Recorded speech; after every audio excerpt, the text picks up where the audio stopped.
샬롬, 하나님의 평강이 여러분의 삶에 가득하시길 바랍니다. 우리가 무엇인가를 인지한다고 말할 때 가장 쉬운 방법은 좋은 거야? 나쁜 거야? 우리 편이야?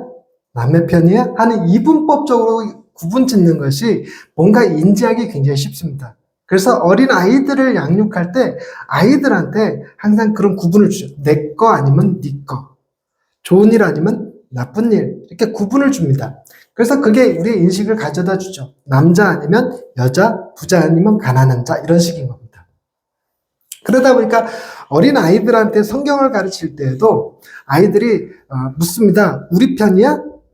나쁜 편이야? 이렇게 물어봐요. 우리가 영화를 볼 때 우리 편도 아니고 나쁜 편도 아니고 그렇다고 좋은 사람도 아니고 나쁜 사람도 아닌 그런 주인공들이 나와요. 그들의 스토리를 보여주는 거니까.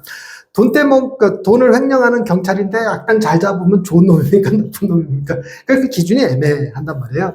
그래도 아이들이 이해를 돕기 위해서는 우리 편이야? 나쁜 편이야? 이렇게 묻는 거죠. 오늘 우리가 읽은 본문 말씀에 헤롯이 등장합니다. 헤롯은 당시 이스라엘을 통치하고 있던 임금이죠. 왕이었습니다. 그 왕과 예수님의 대립이 드러나요. 대립이.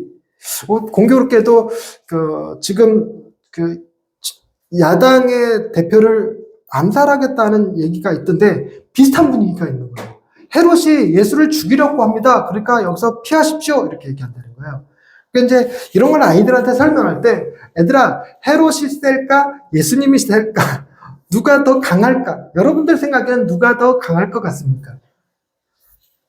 누가 더 강할 것 같습니까? 만약에 둘 중에 한 사람이 피해야 된다면 누가 피해야 하는 게 지혜로운 겁니까? 우리 머릿속에 당연히 헤롯이 피해야지. 예수님은 하나님의 아들이시잖아. 그분이 맘만 먹으면 풍랑을 잠잠케 하고 귀신을 쫓아내고 죽은 자를 살리고 병든 자를 고치고 이런 일을 행하시는데 그걸 헤롯이 어떻게 감당할 거야? 이런 생각을 하기 쉬워요. 근데 말해놓고도 이런 말을 들어보면 다시 한번 해볼게요. 예수님이 풍랑도 잠잠케 하고 귀신도 쫓아내고 병든 자도 고치고 죽은 자도 살리는데 어떻게 감당할 거야?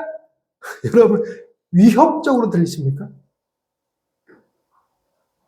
이렇게 표현해 위협적입니다. 멀쩡한 자도 다리를 부러뜨리고 멀쩡한 사람도 귀신 들어가게 하고 멀쩡한 바다도 풍랑이 일어나게 하고 멀쩡히 살아있는 사람들도 다 죽여버릴 수 있는 능력을 가지신 분이야. 그러면 위협적으로 느껴질 겁니다. 근데 예수님은 단 한 번도 그런 식으로 역사하신 적 없어요. 이렇게 다시 한번 표현해볼게요. 예수님은 병든 자를 고치고 배고픈 자를 먹이고 풍랑을 잔잔케 하고 귀신을 쫓아내고 죽은 자를 살리시는 분이야. 그런 분을 어떻게 감당하려고? 어떤 느낌 드세요? 위협적인 느낌이 안 들죠. 그래서 헤롯이 겁대가 없이 구는 거예요. 겁대가 없이 들어요. 그럼에도 불구하고 예수님이 이렇게 얘기하는 거예요. 너희는 가서 저 여우에게 이르되 오늘과 내일은 내가 귀신을 쫓아내며 병을 고치다가 제3일에는 완전해지리라. 예수님의 사역에 관한 얘기. 예수님은 귀신을 쫓아내며 병을 고치는 일을 하셨어요. 제3일에 완전해질 것은 이제 제 설교 내용이니까 조금 이따 다룰 것이고, 헤롯을 불안하게 했던 요소는 예수가 귀신을 좌지우지해서 어떤 사람에겐 들어가게 하고 어떤 사람에겐 나오게 하고 그런 사가 아닙니다. 어떤 사람들에겐 굶주리게 하고 어떤 사람을 부욕해 하고 어떤 사람들은 공고함에 빠지게 하고 어떤 사람은 평안함에 하고 이런 식으로 역사하셨기 때문에 두려워하는 게 아니에요. 여러분, 예수님이 행하신 일은 그 어떤 경우에도 자연을 역행하진 않습니다. 망가진 자연을 회복하는 일에, 흐트러진 자연의 질서를 회복하는 일에 당신의 능력을 쓰셨어요. 그러니까 주님이 우리에게 무엇인가 행하신다 그러면 망가져 있는 우리를 고치시고 회복시키시는 일이 될 것입니다. 그런데 여러분, 어느 쪽이 강한지는 알 수 없으나 헤롯과 예수님 이렇게 딱 예수님의 표현이 너무 위협적이지 않잖아요, 느낌에. 그런데 여러분들은 둘 중에 누구 편에 서고 싶습니까? 당대의 가장 큰 힘과 권력을 지니고 있었던 헤롯입니까? 아니면 병든 자 고치고 귀신을 내어 쫓으며 풍랑을 잔잔케 하시는 예수님 편에 서시겠습니까?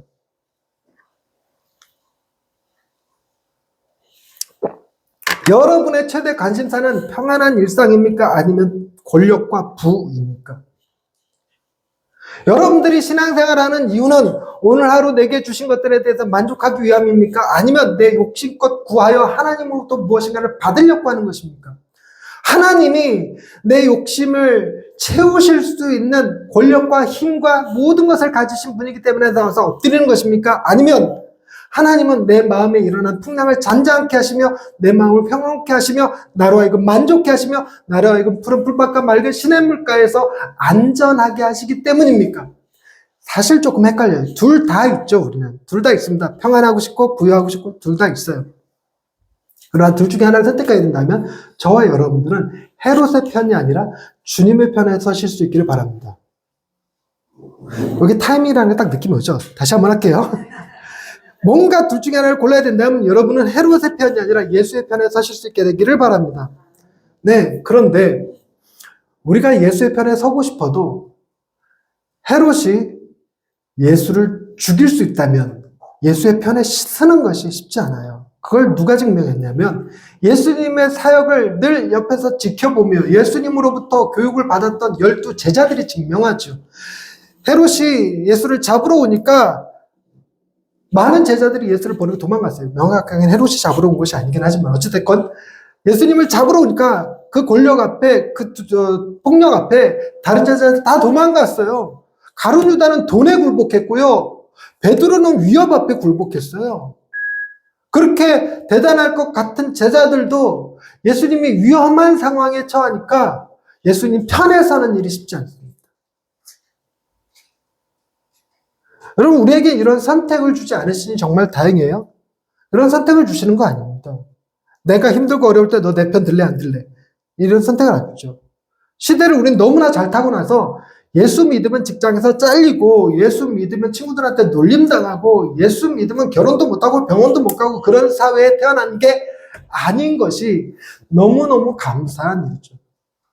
저는 그런 시대에 태어났다 할지라도 예수를 부인하거나 떠나지 않을 것 같은데 장담 못해요.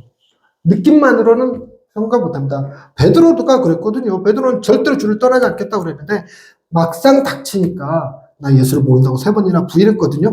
우리라고 다르지 않습니다. 나는 예수님 때문에 나는 예수님 믿으면 병원도 갈 수 없다. 직장도 가질 수 없다. 그래도 난 예수를 버릴 수 없어. 그랬는데 내 아이가 아프면 당장 병원 데리고 가야 되는데 나의 신앙 때문에 애들이 치료를 못 받는다면 우리 흔들리죠. 흔들려요. 그런 시대에 태어나지 않았다는 것 자체가 너무 감사하기는 합니다. 그러나 이제 우리가 어떤 결단과 입술의 열매를 드릴 때는 앞으로 우리 삶이 어떻게 펼쳐질지 모르겠는데 하나님과 돈을 선택해야 되거나 둘 중에 하나를 하나님과 사람을 연인이 됐건 사장이 됐건 바이어가 됐건 둘 중에 하나를 선택해야 될 때 여러분은 하나님 편에 서실 수 있기를 바랍니다. 그렇게 크게 힘든 거 아니에요. 힘든 건 뭐가 힘드냐? 아침잠하고 예배하고 뭘 선택하느냐, 이건 조금 힘들 수 있어. 하나님 편에 서는 거.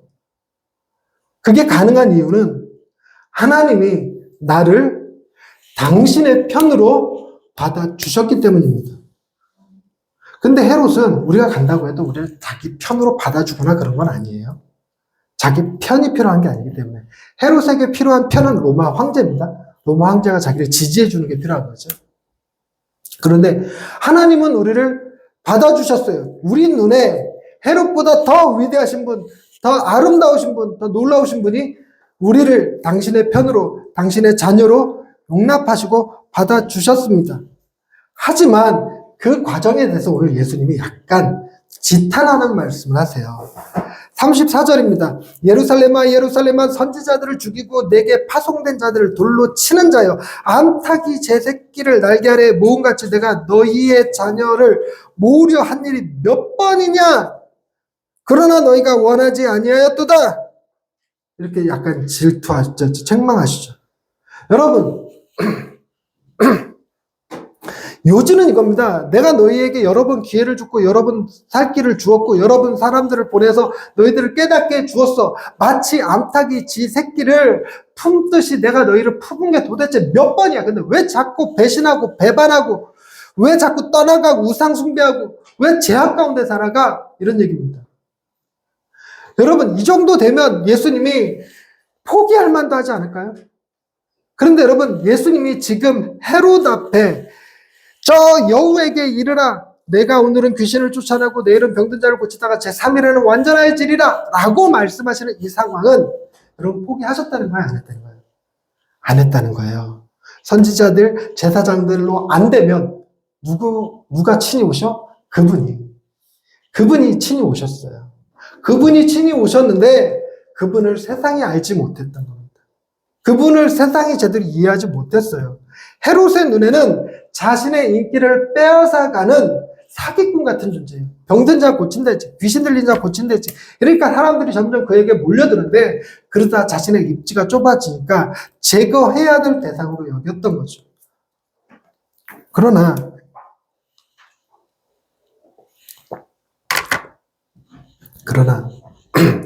예수님은 피하지 않으셨습니다. 피하지 않으셨어요. 그러면서 이렇게 말씀하십니다. 오늘과 내일과 모레는 내가 갈 길을 가야 하리니 선지자가 예루살렘 밖에서는 죽는 법이 없느니라.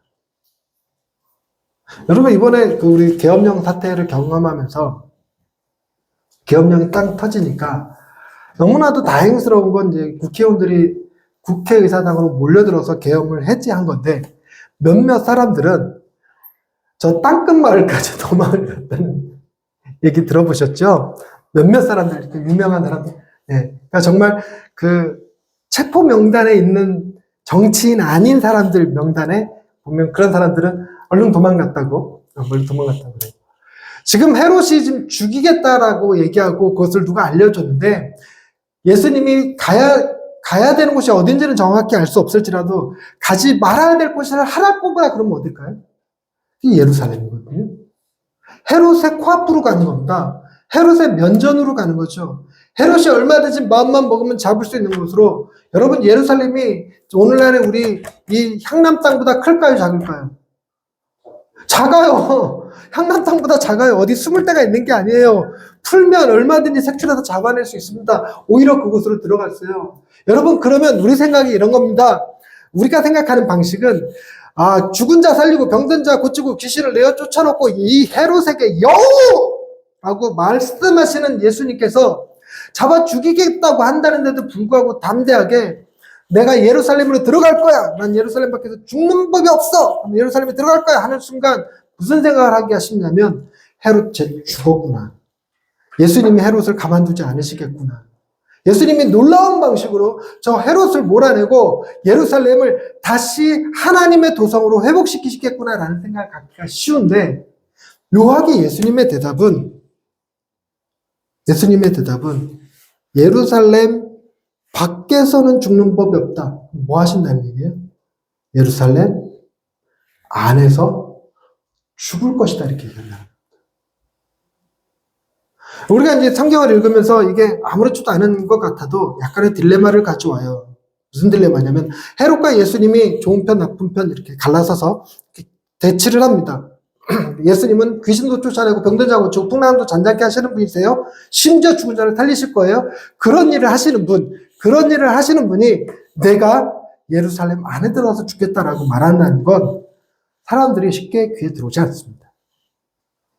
저희 역시도 마찬가지죠.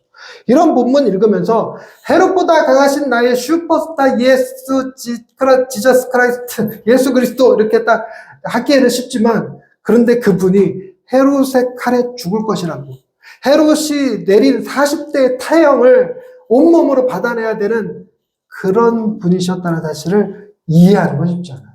그분이 죽을 거라고 쉽지 않죠.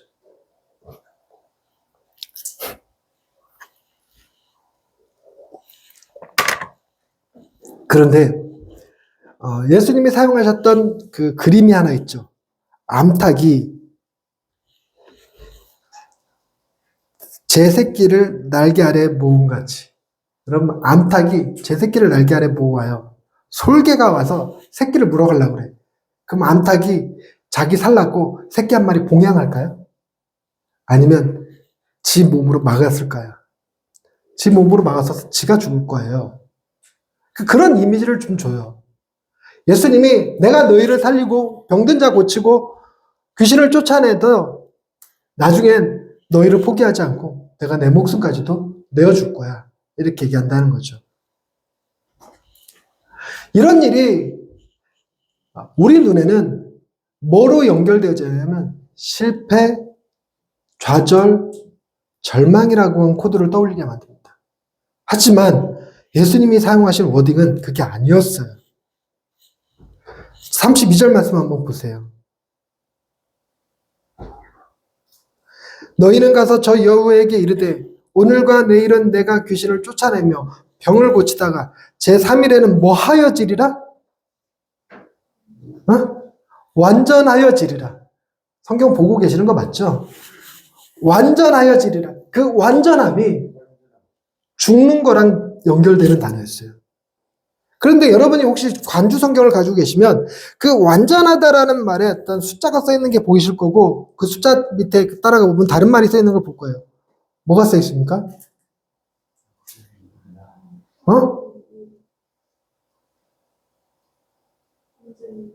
완전히 이루리라. 네, 완전히 이루. 여러분 대부분 다 관주 갖고 있는 거 아니었어요?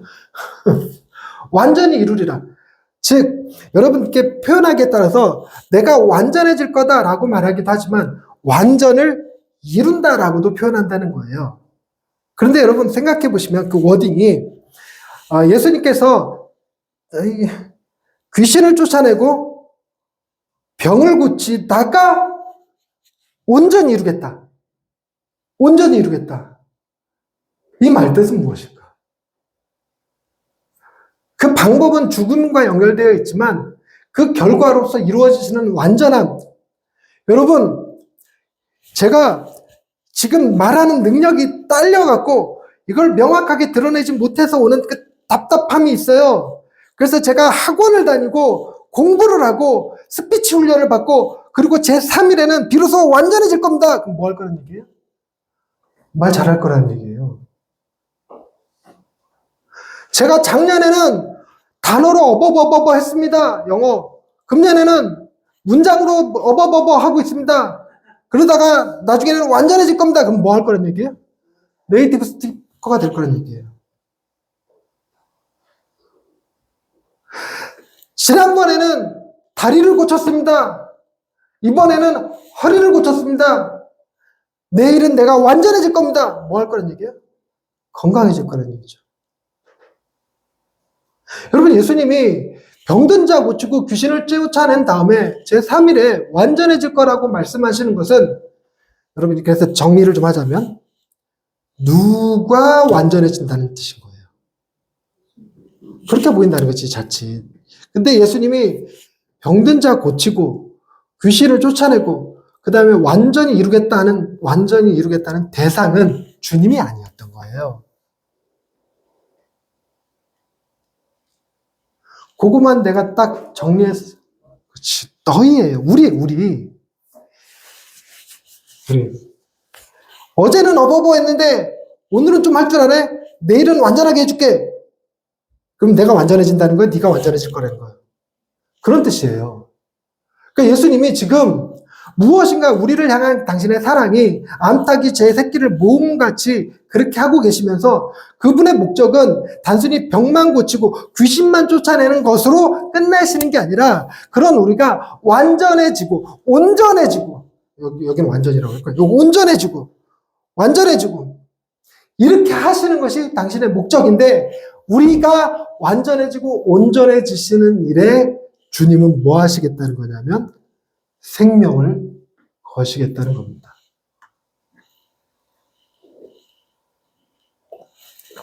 그래서 실제로 예루살렘에 올라가셔서 돌아가셨죠. 우리는 그것을 기다리면서 사순절 기간을 보내고 있는 것입니다. 여러분, 주님의 원하심은 단순히 우리가 건강하게 살아가고 귀신 들리지 않고 살아가는 것으로 만족하시는 분이 아니세요. 그분은 우리가 완전해지고 온전해지길 원합니다. 여러분, 완전해지고 온전해지는 그 기준이 누구일까요? 어느 수준으로 완전과 어느 수준으로 온전일까요? 요거는 그냥 대답해 줄 수 있을 거라고 생각해요. 주일학교 학생들은 바로 대답이 나오거든. 주일학교 학생들은 뭐라고 묻든지 간에 이 대답도 하기 때문에 자, 어느 수준으로 완전해지고 어느 수준으로 온전해질까요? 하나님 이렇게 주일학생들은 무조건 이러면 하나님 틀렸어, 예수님 틀렸어, 성령님 틀렸어. 그럼 뭐예요? 이런다고요. 하나님 수준, 하나님께서 우리에게 뭐라 하냐면 나의 완전한 같이 너희도 완전하라, 나의 거룩한 같이 너희도 거룩하라. 우리가 그걸 못했어요. 그걸 못해서 예수님께서 이 땅에 오셔서 행하신 일이 뭐냐면 바로 우리가 그와 같이 하나님과 같이 완전해지고 온전해지는 겁니다. 그래서 이야기를 다시 정리를 하자면요, 여러분, 이 예수님이 헤롯과 부딪히면서 헤롯이 예수님으로부터 받았던 위협은 저는 사람에게 귀신 들어가게 하고 멀쩡한 사람 병들게 하고 이게 아니었잖아요.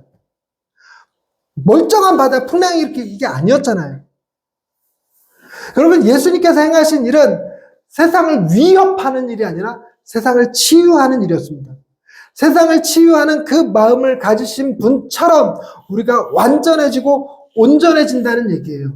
그 얘기는 여러분, 우리가 불평과 불만이 있을 거라는 겁니까? 없을 거라는 겁니까? 우리의 마음이 근심과 걱정으로 요동칠 거라는 겁니까? 아니면 걱정 없이 평안해질 거라는 것을 의미합니까? 우리가 우리의 욕심에 사로잡혀서 남의 것조차 탐내며 빼앗으며 그것 때문에 관계가 틀어질지라도 욕심을 부리는 사람이 될까요? 아니면 내 욕심은 다 내려놓고 다른 사람들의 필요를 도와주며 채우는 그런 일을 하게 될까요? 그런 사람이 한 명, 두 명이면 손해보겠지만 그런 사람들이 10명이 있고 그 10명이 하나의 마을을 이루고 있으면 우리는 그것을 뭐라고 부를 수밖에 없냐면 천국이라고 부를 수밖에 없다는 것입니다.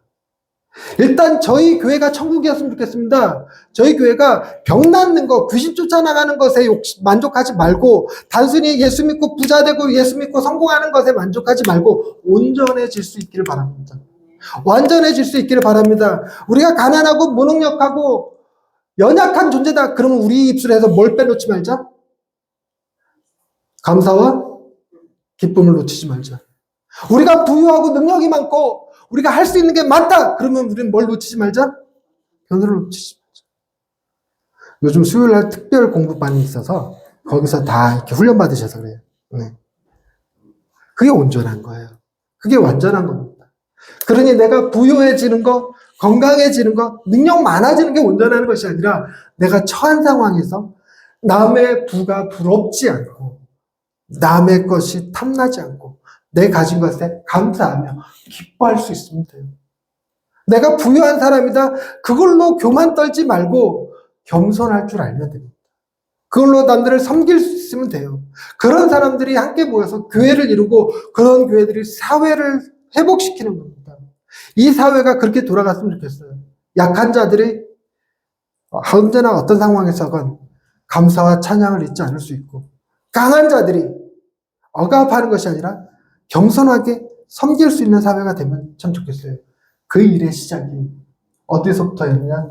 예수님께서 십자가에 달려 죽으시는 예루살렘 사건에서부터였다는 것입니다. 그래서 이제 말씀을 정리하려는데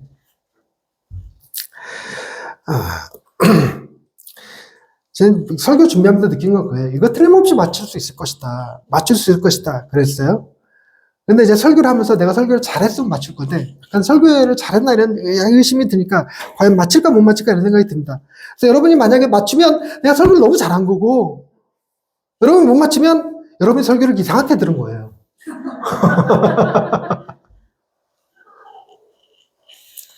자, 정리하겠습니다. 예수님께서 예루살렘에서 죽는 것, 그것도 새끼를 보호하기 위하여 암탉같이 자신의 생명을 내어주시는 것, 그것은 사람들을 병 고치고 또 뭐 있었지? 귀신을 쫓아내는 것 외에 완전케 하는 일, 온전케 하시는 일이었어요. 그래서 사람들이 온전해지고 완전해지면 가난하든 부유하든 감사하거나 겸손하거나 하나님의 성품을 담는 자가 될 겁니다. 하나님의 성품을 담는 자. 그런데 그 하나님의 성품을 담는 자들의 특징, 그 특징이 오늘 본문 말씀에 딱 나오고 그게 결론입니다. 우리가 완전해지는 것, 우리가 겸손하고 내가 감사하고 기뻐하고 할 수 있는 것, 그것은 우리가 뭐 할 때 가능해지냐? 뭐 할 때 가능해지냐? 그렇게 됐을 때 우리는 뭐 하게 되느냐? 뭐 하게 되느냐? 35절에 나오거든요. 그걸 위해서 오늘 우리가 모였고 우리가 날마다 그것을 행하고 있으며 우리가 그것 때문에 살아갑니다. 뭡니까? 찬송, 찬송, 찬송. 할렐루야, 정답입니다. 나 그래서 설교 잘했다니까 오늘.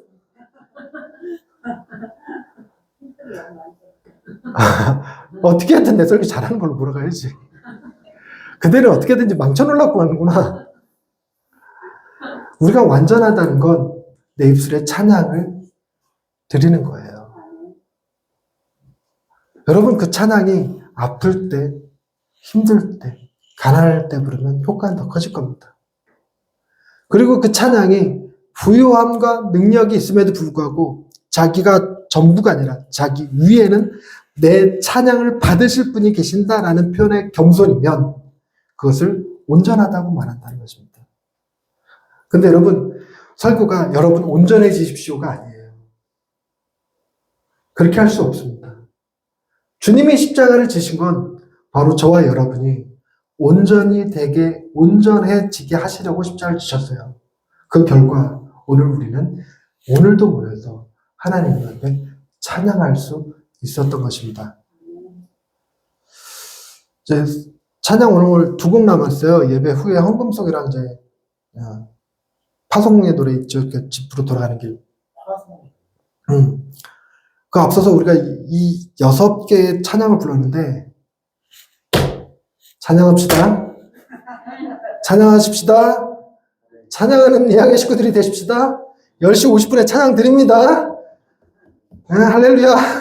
찬양하여지는 것이 온전해지는 길입니다. 네. 하나님이 여러분들로 하여금 찬양케 하실 줄로 믿습니다.